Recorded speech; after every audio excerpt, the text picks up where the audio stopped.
January 1942.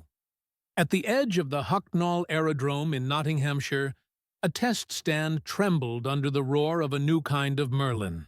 Frost clung to the railings. Mechanics huddled in oil-stained coats as the shriek of the two-stage supercharger cut through the winter air. The gauges on the control panel quivered at 21 pounds of boost. The old limits had been left far behind. Inside the control hut, a bespectacled engineer with the patience of a mathematician and the stubbornness of a pilot watched the dials climb. His colleagues called him the numbers man. Officially, he was Dr. Stanley Hooker, a quiet aerodynamicist turned engine magician. Just outside, a newly assembled Spitfire waited for its heart transplant. Within months, these modified fighters would claw their way higher than any German FW-190 could follow. The Battle of Britain was over, but a new struggle had begun. One fought in the thin, freezing air where power, not bravery, decided survival. And the man who rewrote those limits had done so against orders. Before the world called it the engine that won the war, the Rolls-Royce Merlin was simply one of many aero engines scrambling to keep pace with chaos. In 1939, when Britain entered the conflict, the Merlin still fought its own growing pains: overheating, crankshaft fatigue, compressor inefficiencies. Its single-stage supercharger could pull a Spitfire into a climb, but at higher altitudes the power curve fell sharply. Above 20,000 feet, it gasped for air. For the Royal Air Force, that limitation was invisible during the early battles. The Luftwaffe's Bf-109E fought roughly on the same plane of performance. Dogfights in 1940 danced between 12,000 and 18,000 feet, where the Merlin III held its own. But wars are evolution in fast-forward, and by late 1941, British pilots began reporting something alarming: enemy fighters diving out of the sun with unfamiliar silhouettes and blistering acceleration. Focke-Wulf FW-190 had arrived, a machine with a BMW 801 radial engine that retained brutal power beyond 25,000 feet. In the first encounters over the Channel front, Spitfire Mk verses were mauled. Climb rates that once guaranteed escape now ended in vapor trails and gun camera footage of losses. The Air Ministry wanted answers, and quickly. At the Rolls-Royce plant in Derby, an unassuming aerodynamicist who had never designed a piston engine before believed he already had one. Dr. Stanley Hooker had joined Rolls in 1938 to analyze compressor airflow, a task most engineers avoided. But his obsession with mathematics and airflow efficiency made him indispensable. Working from equations and test bench data, he discovered that the Merlin supercharger could deliver far more pressure if its inlet and impeller profiles were remachined to tighter tolerances and reshaped to minimize drag. The gain was transformative: a jump in full throttle height, a sharper climb curve, and, as Hooker himself would later write, a sudden opening of the sky. Yet the improvements also revealed a deeper truth. The Merlin's single-stage blower had reached its natural limit. To chase the FW-190's altitude, Britain would need a two-stage, two-speed supercharger capable of multiplying boost pressure at extreme heights. The United States was already experimenting with turbochargers, enormous heat-soaked devices mounted along fighter fuselages. The Air Ministry suggested Rolls-Royce should follow that example. Hooker disagreed. Britain's fighters lacked the space and cooling capacity for turbos. He argued that mechanical, gear-driven superchargers, though heavier, offered superior reliability and responsiveness for European conditions. It was not a popular opinion. Funding and directives flowed toward projects considered modern. Hooker persisted anyway.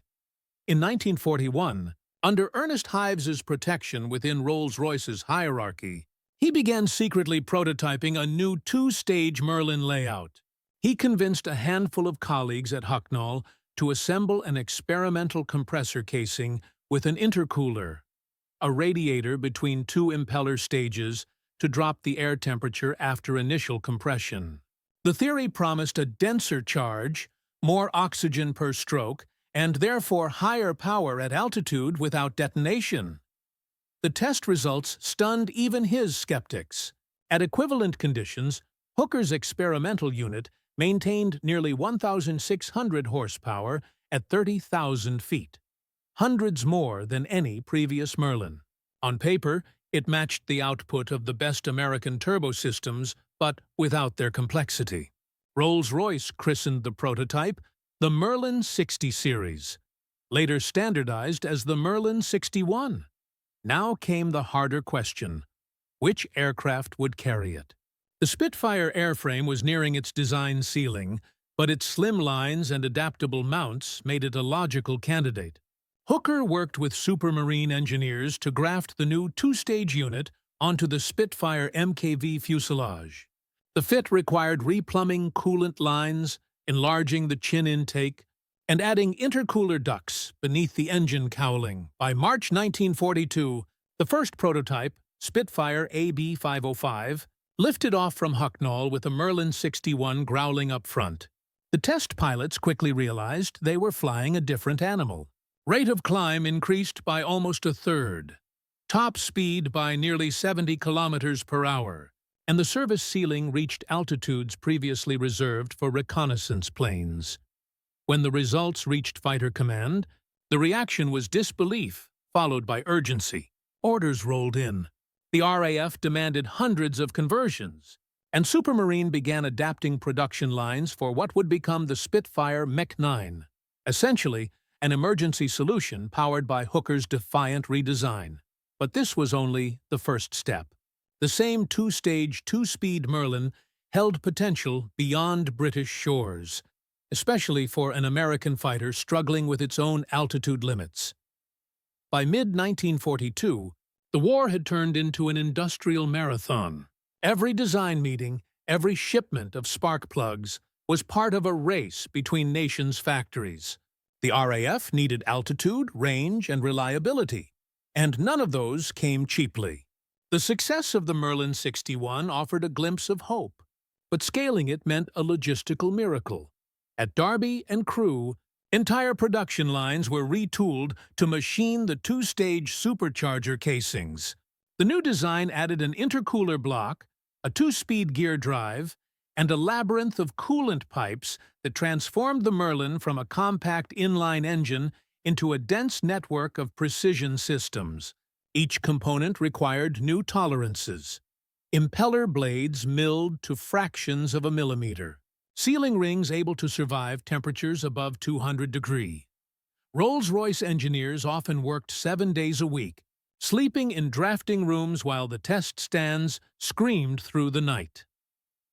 The first operational Spitfire Mach 9 squadrons entered combat in July 1942. Over Dieppe and northern France, their performance stunned pilots accustomed to the older MKV.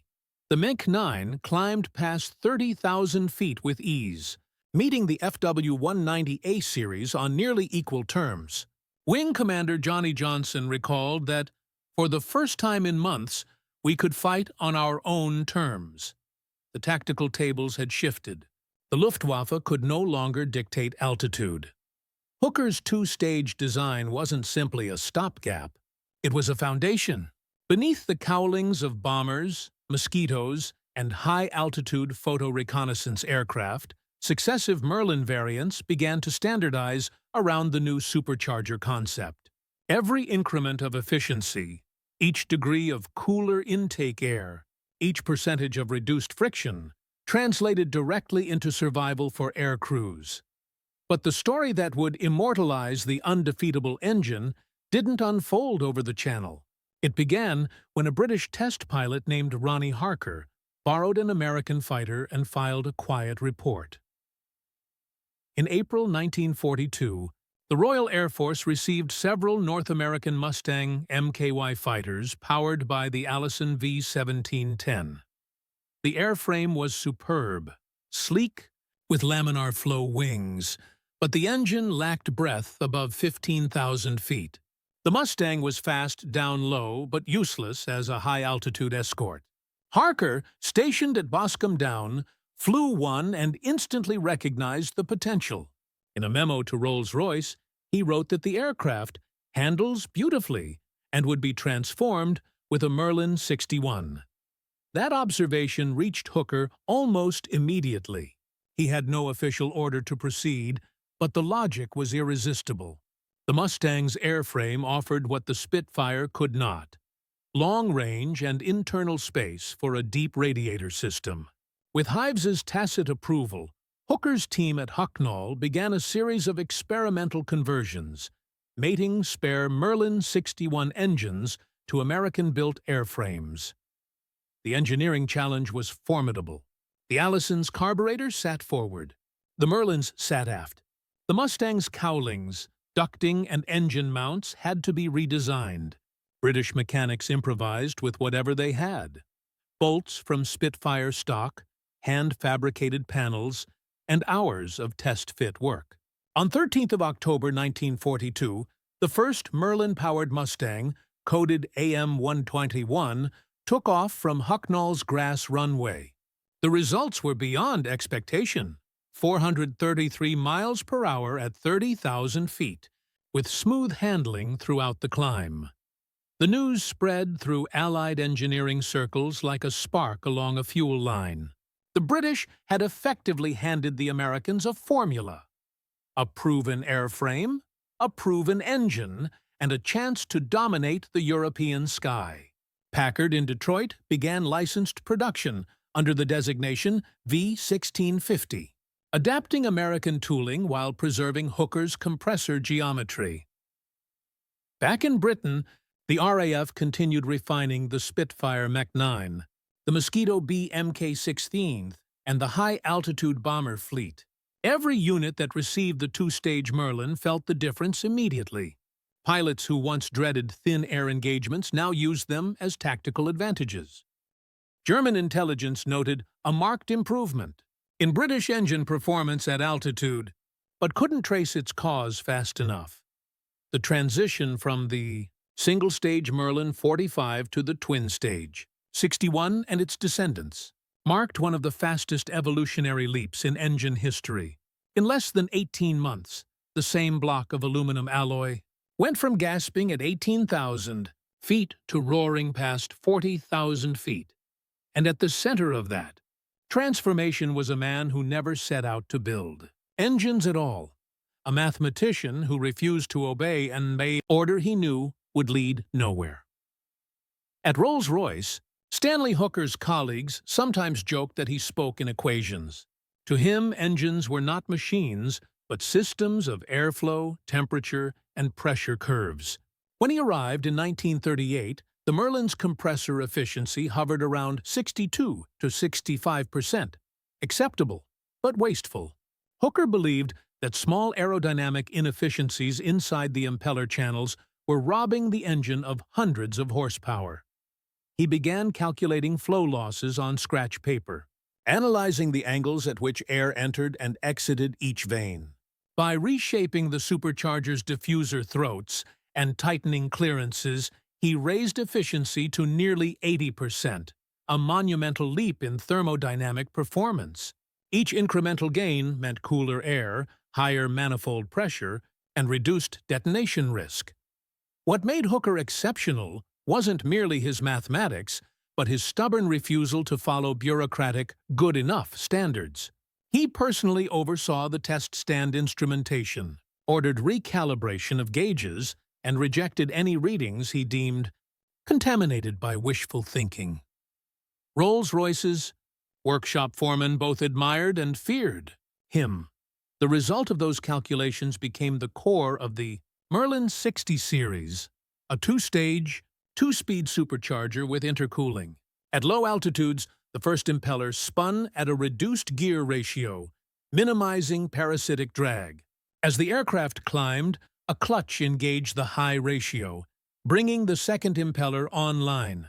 The intercooler between stages dropped the temperature of compressed air by nearly 90 degrees C, restoring density before the mixture entered the cylinders.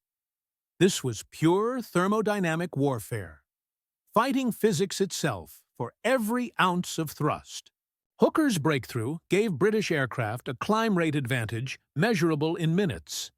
A Spitfire Mach 9 could reach 30,000 feet in under 7 minutes, something unthinkable in 1940. Each cubic inch of air, each molecule of oxygen, now worked harder.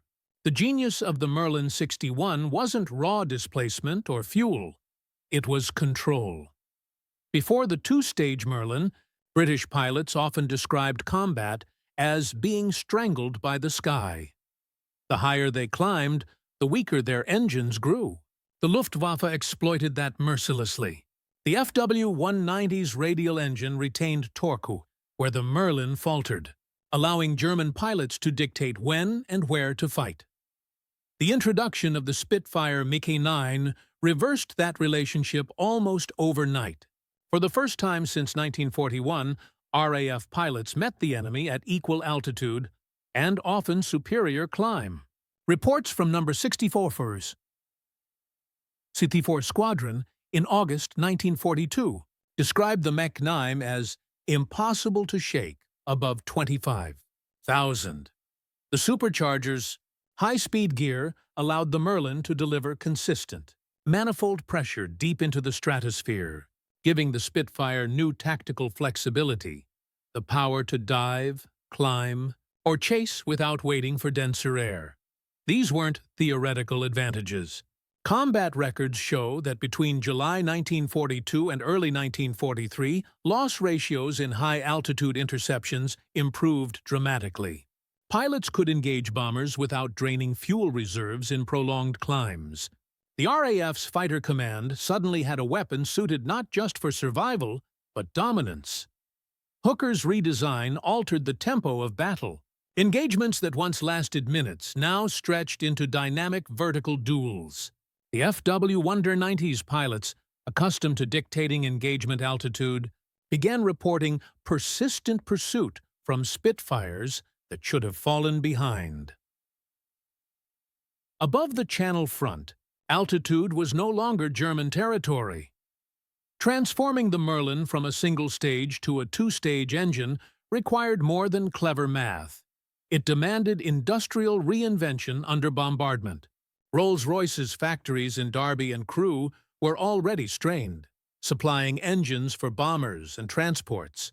Retooling the line for a new compressor housing and intercooler system meant pausing production, an unthinkable risk during 1942, yet Hooker's allies in management, notably Ernest Hives, understood that the long-term gain outweighed the short-term disruption.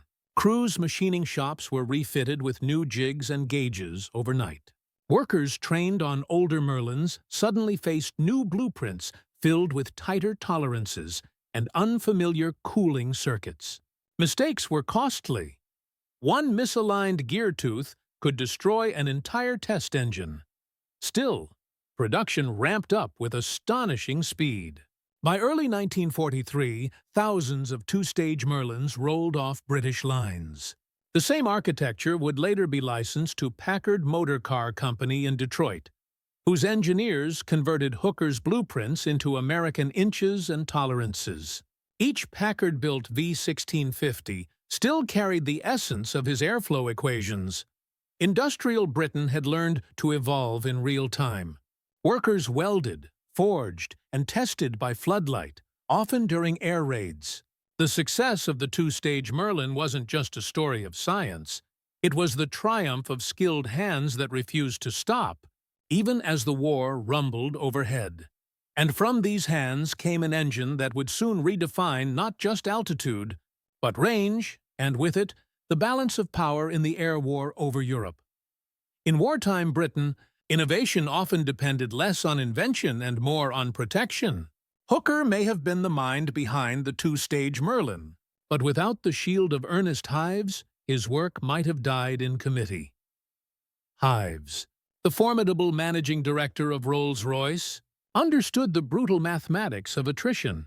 Engines meant aircraft. Aircraft meant survival. When the Air Ministry favored turbocharging or larger engine displacement programs, Hooker's quiet insistence on supercharger refinement appeared almost eccentric. Yet Hives saw the logic in his subordinates' defiance.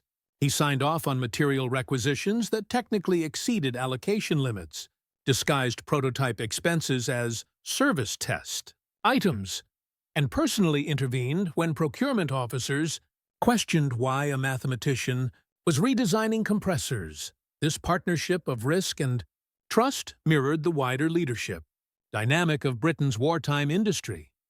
Disciplined rebellion.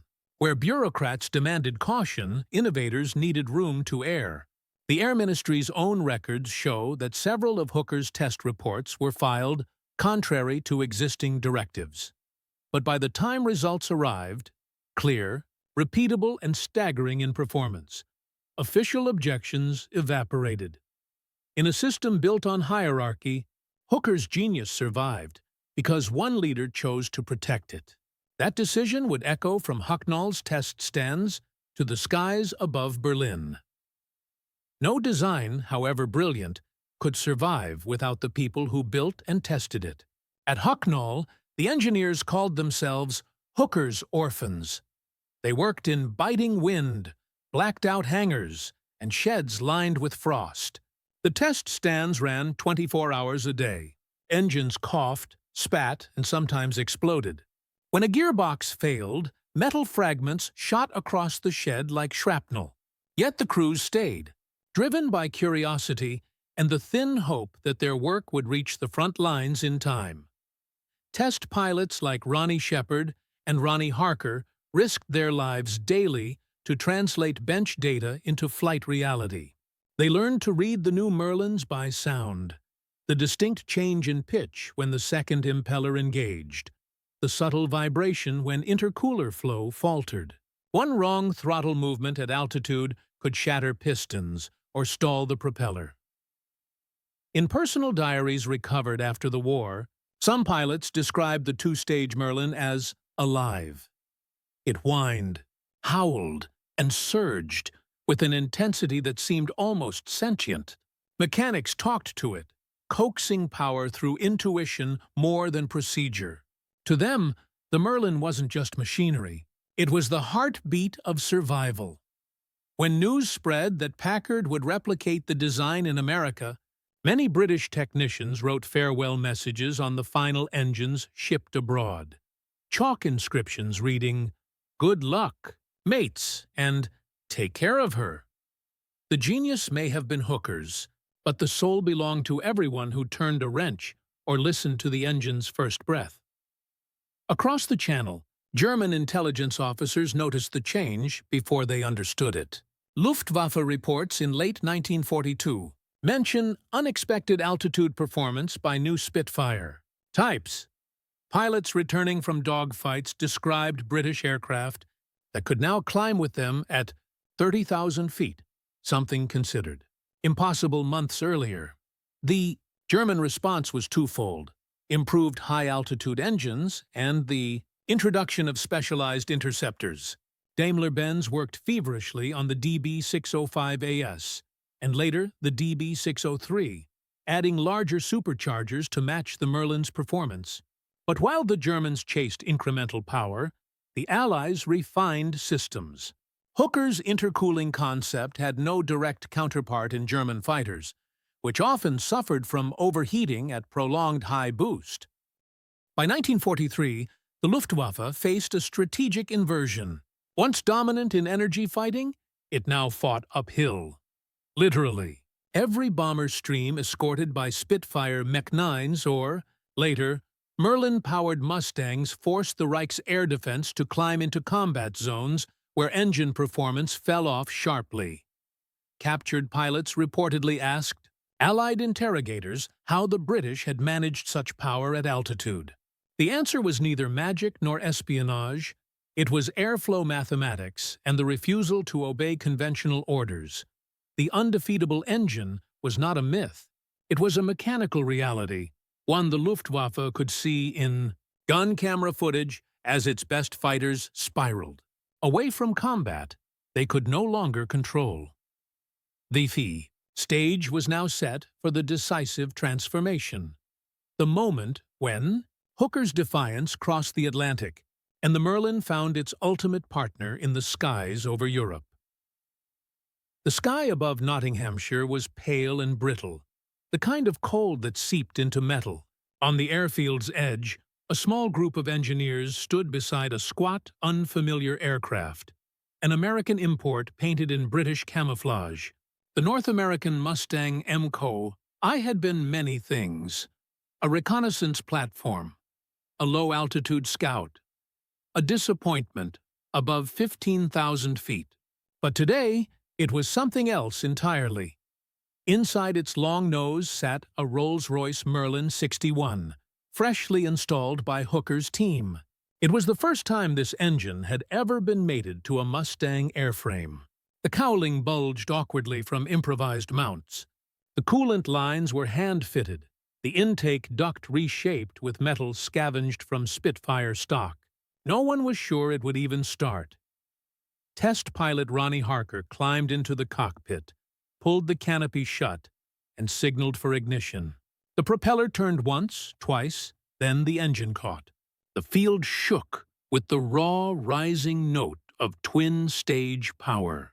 The engineers instinctively looked to Hooker, who stood apart, hands clasped behind his back, his face unreadable. Harker eased the throttle forward, and the Mustang rolled down the field. At 90 knots, it lifted effortlessly. The aircraft climbed at an angle no Allison-powered Mustang could ever sustain. Within minutes, it passed 25,000 feet and still accelerating. On the ground, Hooker listened to the dwindling engine note, then quietly exhaled through a smile. The test flight data confirmed the impossible. The modified Mustang reached 433 miles per hour at 30,000 feet and maintained strong power throughout its climb envelope. Fuel consumption remained within tolerances. Engine temperatures stayed stable. The airframe, built for laminar flow and low drag, suddenly had the engine it had always needed. This was the machine the Allies had been searching for. A fighter with the range to escort bombers to Berlin, and the power to fight once it arrived. In London, the Air Ministry's technical department reviewed Hooker's results with growing astonishment. The British had already committed to producing the Spitfire Mach 9, but this new combination represented an entirely different category of weapon, one that could close the gap between British and American air strategy. At the same time, across the Atlantic, engineers at the Packard Motor Car Company in Detroit were studying a stack of blueprints freshly arrived from Derby. These were Hooker's airflow maps and compressor equations, the entire genetic code of the Merlin. 61. The U.S. Army Air Forces needed a version that could be mass-produced, serviced in the field, and compatible with American fuels. Packard's engineers worked feverishly. They converted metric measurements into inches, adapted tooling, and introduced American bearings, magnetos, and carburetors, while keeping Hooker's supercharger geometry intact. Their variant was designated the V1650-3. It would power the P-51B Mustang, a machine soon to become synonymous with air dominance. Yet none of it had been planned. Hooker's decision to integrate the Merlin into the Mustang had been made without formal authorization. When questioned later, he famously said, "We did it because it was the only thing that made sense." By early 1943, the first production Merlins arrived in the United States. Packard test cells ran day and night, often breaking engines in pursuit of reliability data. Reports sent back to Britain described the same phenomenon: unmatched altitude power, smooth acceleration, and thermal stability even at continuous high boost. At Wright Field, American test pilot Bob Chilton took the first production P-51B into the air. What he experienced confirmed everything Hooker's men had seen in Nottinghamshire. The aircraft could fly faster, higher, and farther than any Allied fighter before it. Its range exceeded 300 miles with drop tanks, enough to escort B-17s and B-24s deep into Germany and return. The Luftwaffe's strategy of waiting at the edge of Allied escort limits crumbled overnight. In a matter of months, a handful of unauthorized test conversions at Hucknall had triggered one of the most decisive technological shifts of the war. By the summer of 1943, the RAF and USAF jointly operated hundreds of Merlin-powered Mustangs. The change in the skies was immediate and devastating. Where bombers once flew unguarded through flak and fighters, they now traveled under the watchful protection of long-range escorts. Luftwaffe command logs show growing desperation, fuel shortages, pilot exhaustion, and a collapse of the altitude advantage they had relied upon since 1940. For Hooker, it was vindication, though not triumph. His personal notes from that period remain characteristically understated. "All we did," he wrote, "was make the air a little denser. But that density changed history. The Undefeatable engine was no mythic machine. It was the product of a man who questioned every assumption, cut through red tape, and trusted data more than doctrine. And as the Merlin's roar spread from Hucknall to Detroit, from Spitfires to Mustangs, it turned a war of attrition into a war of pursuit. The thunder of piston engines had become the rhythm of daylight war. Across the English countryside, squadrons of silver and olive-drab aircraft lifted from grass fields and concrete strips, circling into formation until the sky itself seemed to hum. At the heart of nearly every Allied fighter above 25,000 feet beat the same mechanical pulse.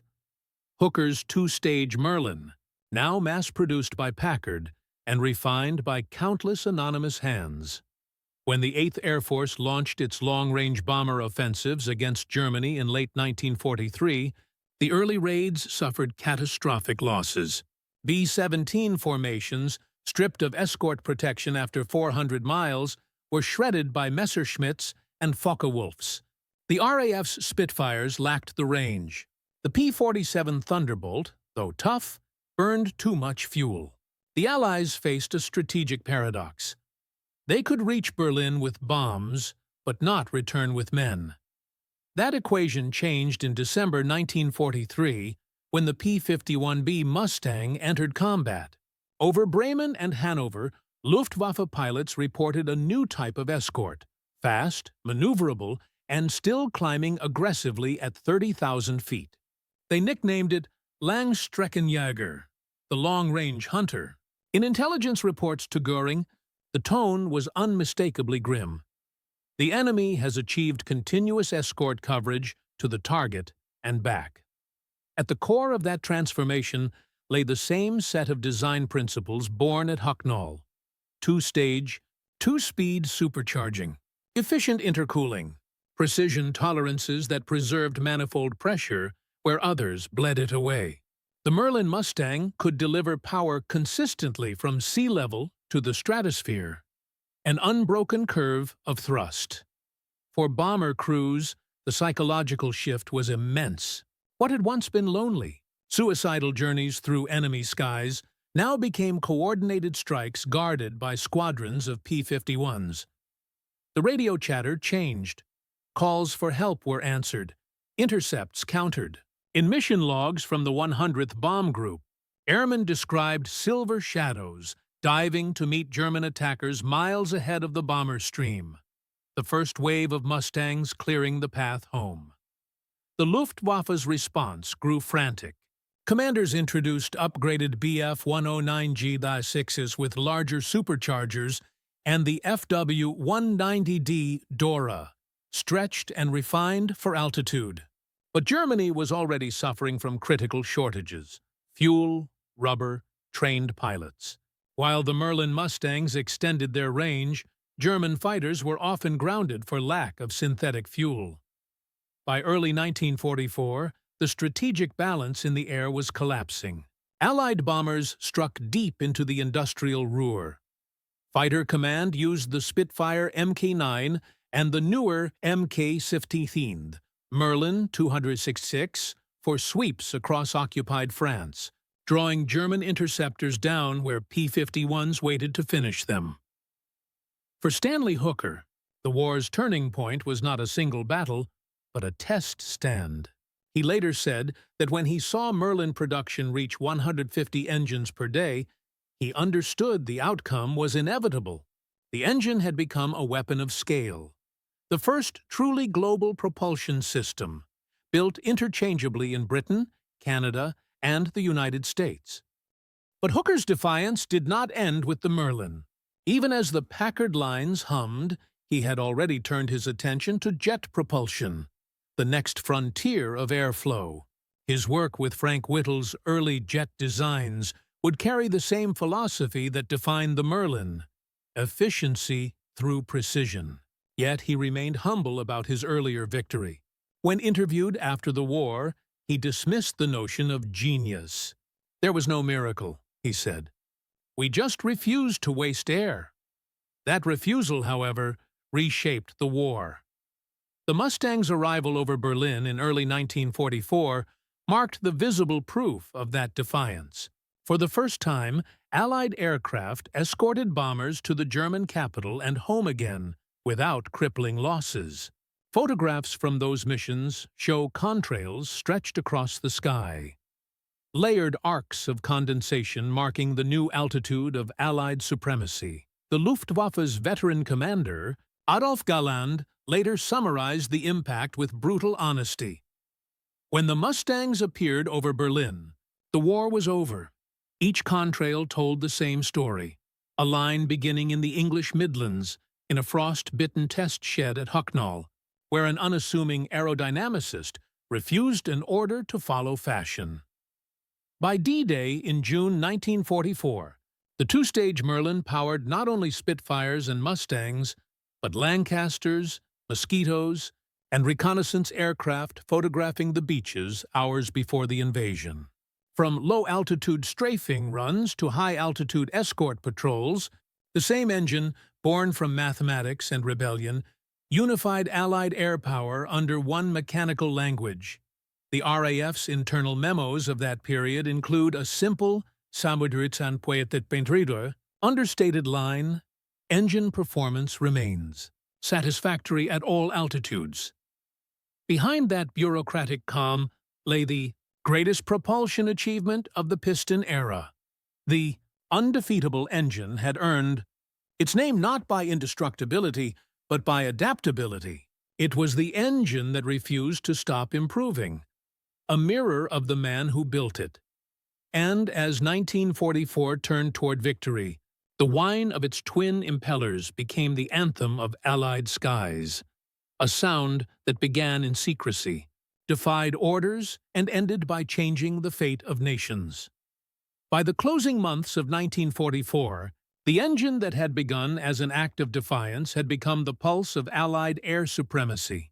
The Rolls-Royce Merlin, in all its variants, powered an astonishing diversity of aircraft.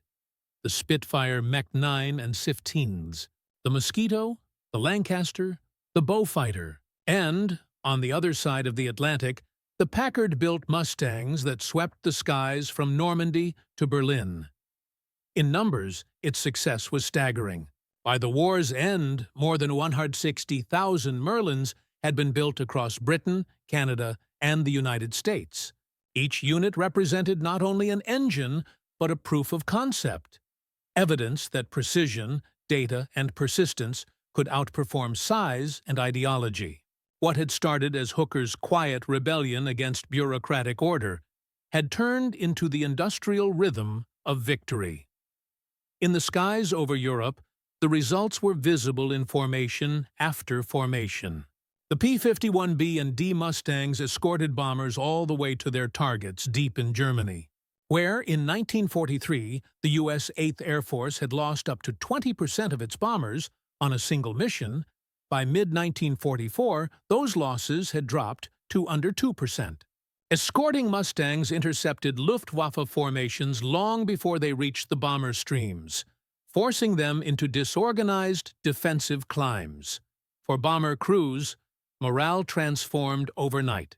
Diaries from B-17 and B-24 crews mention the same scene again and again. Tiny contrails descending from altitude, the Mustangs diving in, followed by silence on the intercom as enemy fighters scattered. "We weren't alone anymore," one navigator wrote. That sound, the Merlin's scream, meant we might live to land. The psychological effect was as decisive as the mechanical one. The Luftwaffe, deprived of altitude advantage and facing fuel starvation, began losing irreplaceable veterans. Many of its new pilots had less than 100 flight hours before facing Allied aces with 2 years of combat experience. Germany's aircraft output actually peaked in 1944, but its engines and pilots could not keep pace. Meanwhile, Hooker's supercharger design continued to evolve.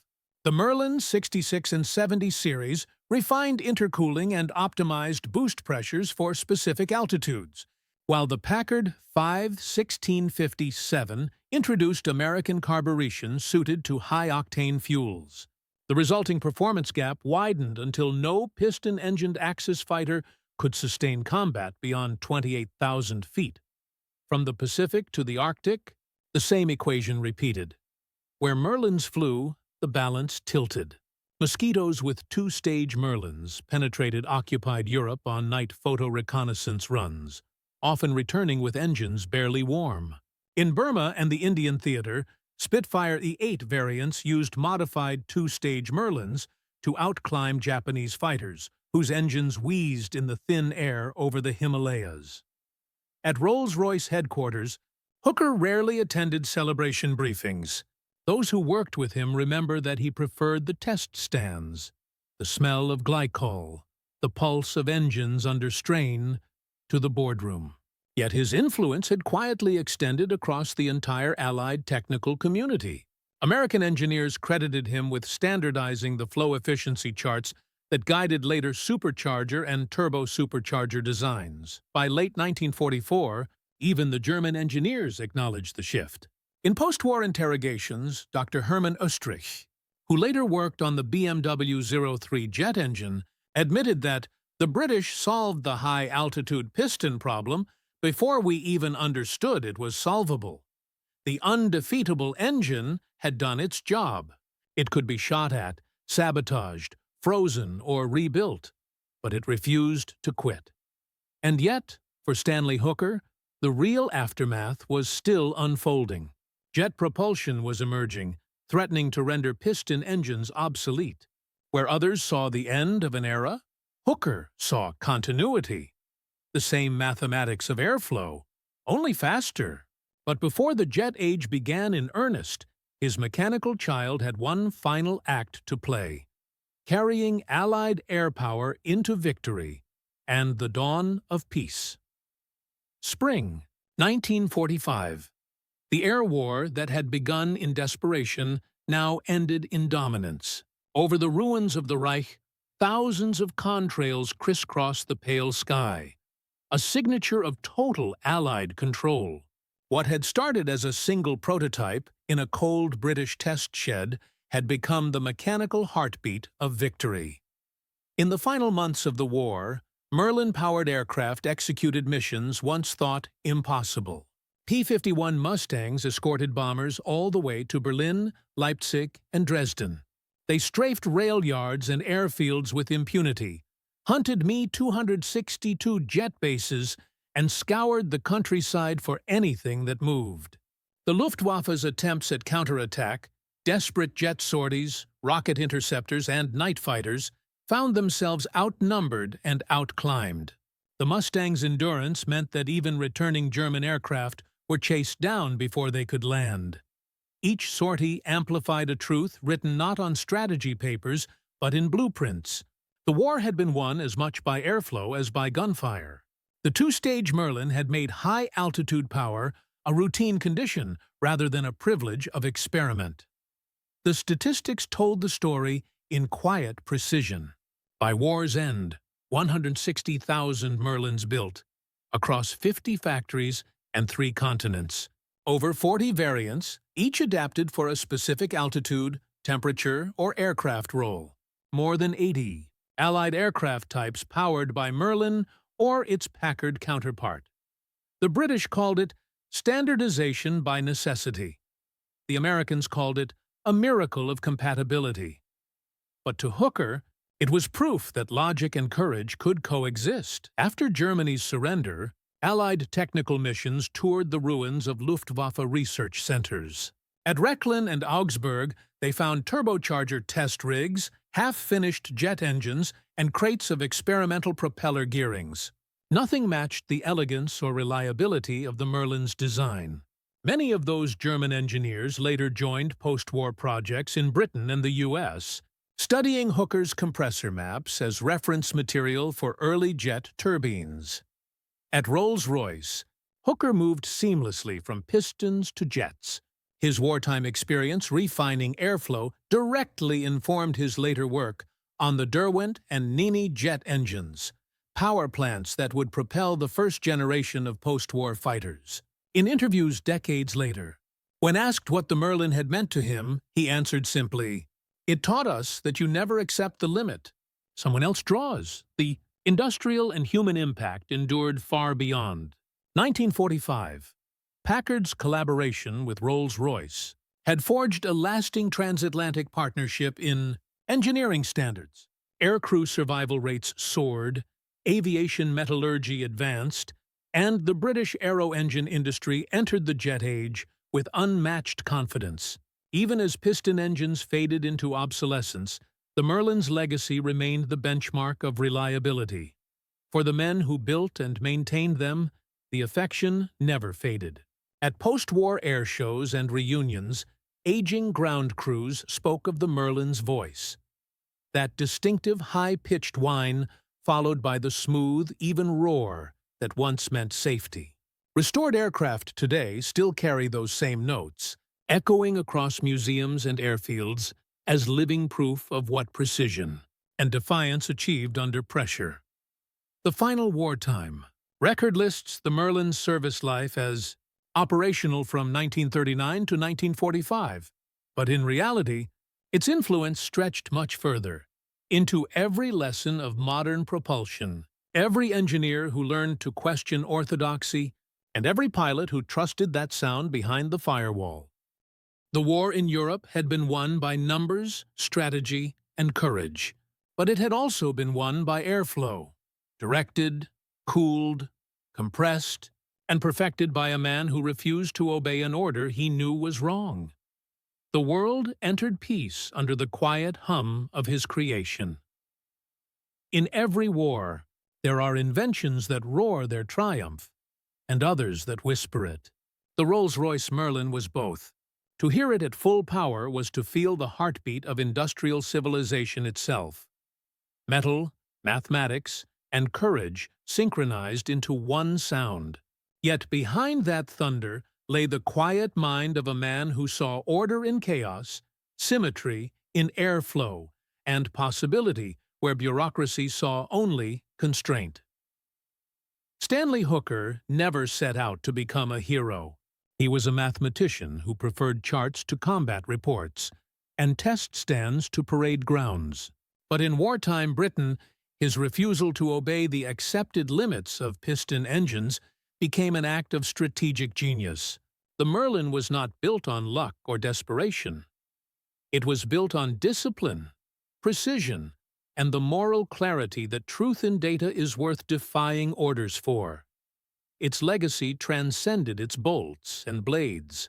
The two-stage supercharger, born from Hooker's defiance, taught engineers that control over air and temperature was the key to all future propulsion. The same logic would soon drive jet turbines, rockets, and even the first space engines. Every equation Hooker wrote on a smudged drafting pad at Hucknall pointed toward that evolution. For the pilots it served, the Merlin was more than a machine.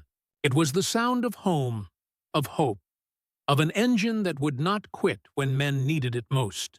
Even decades later, when restored Spitfires and Mustangs take to the air, their rising note is not nostalgia, it's remembrance.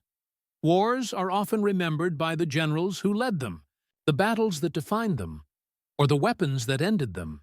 But sometimes, history turns on a single act of stubborn brilliance, a decision to improve a single part until it changed the whole.